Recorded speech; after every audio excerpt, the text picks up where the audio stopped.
सुप्रभातम बच्चों, मैं रमेश चंद्र कक्षा 11वीं की हिंदी की वेला में या हिंदी के कालांश में आपका स्वागत है।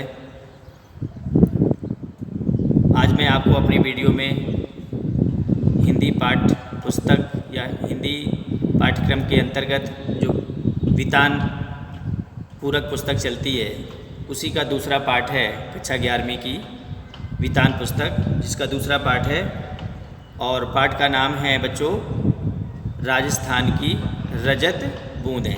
क्या नाम है पाठ का? राजस्थान की रजत बूंदें। और इस पाठ को लिखा है अनुपम मिश्र जी ने। किसने लिखा है बच्चों? अनुपम मिश्र जी ने।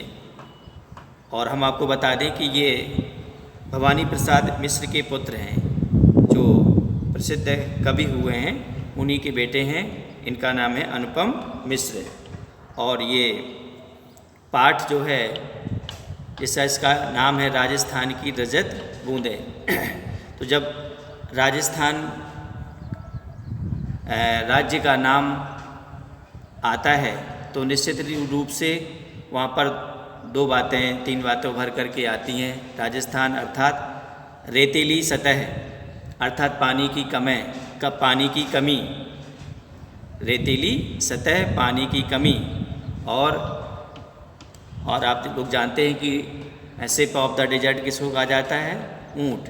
तो ये सब सारी चीज़ें, राजस्थानी पहनावा, राजस्थानी बोली, राजस्थानी की वीरता, ये सारी चीज़ें हमारे मन मस्तिष्क में उभरने लगती हैं।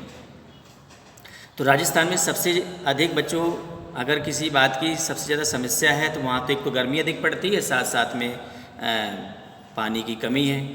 तो ये इन्होंने अनुपम मिश्र जी ने जो लिखा है, इनकी जो अधिकतर रचनाएं हैं प्रकृति से जुड़ी हुई और जो लोगों की जो विभिन्न प्रकार की समस्याएं हैं उनको छूते हुए इन्होंने अपने कहानियों को लिखा है। तो इस पाठ का कुछ आंशिक सारांश हम आपको अपनी वीडियो में आज बताते हैं कि जब पानी की कमी होती है, पानी नहीं होता है, एक तो वहाँ पर बरसात भी कम होती है। जब बरसात कम होती है तो जितना भी पानी बरसता है एकदम से मरुभूमि में वो जा कर के समा जाता है। अब वहाँ पर कोई बड़े बड़े ताल तलैया नहीं है जिसमें कि पानी भर जाए, बालू ही बालू है। तो जो भी पानी आसमान से बरसता है सीधे बालू या रेत में जा कर के समा जाता है, विलीन हो जाता है।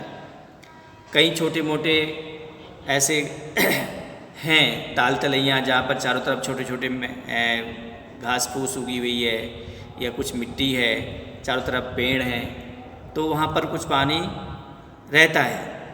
तो लोग वहाँ पर पानी की व्यवस्था कैसे करते हैं, कितना परिश्रम करते हैं, इस बात पर ये पाठ लिखा गया है। तो बच्चों, पानी निकालने के लिए जैसे हमारे यहाँ बड़े बड़े कुएँ खोदे जाते हैं, अब कुआं खोदने का चलन समाप्त हो गया है। अब तो हैंडपम्प, समरसेबिल इत्यादि से पानी लोग प्राप्त करते हैं। लेकिन वहाँ आज भी लोग प्राप्त करने के लिए कुआं का छोटा रूप, जिसको बोलते हैं कुईं, कुएं का जो डायामीटर होता है, जो व्यास होता है, वो बड़ा होता है और जो कुईं होती है वो छोटी होती है। ज़्यादा उसका व्यास जो बड़ा नहीं होता है, लेकिन उसकी जो गहराई बहुत अधिक होती है। लोग 60 हाथ तक नीचे खोद करके ले जाते हैं और इस काम को जो बखूबी अंजाम देते हैं, जो करते हैं, काम करते हैं, खोदने का काम, बहुत साहसी होते हैं, बहुत हिम्मती होते हैं। उनको बच्चों कहते हैं चेल वांझी। क्या कहते हैं? चेल वांझी। वो कुईं खोदते हैं, कुईं खोदते जाते हैं। अब जब जानते हो कि नीचे ज़मीन पर हम गहराई में जाएंगे तो वहाँ पर ऑक्सीजन की कमी हो जाएगी, अंदर उमस रहती है, अंधेरा रहता है। तो जब उनको बहुत ज़्यादा गर्मी लगती है तो जो बाहर लोग खड़े हुए होते हैं तो वो ऊपर से कुछ रेत फेंक के मारते हैं, तो जिससे कि कुछ ताज़ी हवा कुएं में प्रवेश कर जाए और उनको ऑक्सीजन मिलने लगे। अपने सिर पर बच्चों जैसे हम लोग हेलमेट लगाते हैं, ऐसे वो पीतल के कुछ हेलमेट लगा करके नीचे जाते हैं और खोदते जाते हैं। पहले खोद लेते हैं, फिर इसके बाद जितना भी मलबा इकट्ठा हो जाता है उस मलबे को फिर बाल्टियों के माध्यम से बाहर निकालते हैं। ऐसे वो खोदते जाते हैं और नीचे से उसकी जा कर के सीमेंट और ईंटा से उसकी चुनाई भी करते चले आते हैं, जिससे कि वो बालू में कुएं बैठ ना जाए। इस प्रकार से वो कठिन परिश्रम के माध्यम से वो अपने पानी का इंतज़ाम करते हैं। तो और इस काम को जो अंजाम देते हैं, जो एक्सपर्ट होते हैं, उनको बच्चों कहते हैं चेलबाजी या चेजारो भी कहा जाता है। ये बड़ी सफाई के साथ इस कला को अंजाम देते हैं।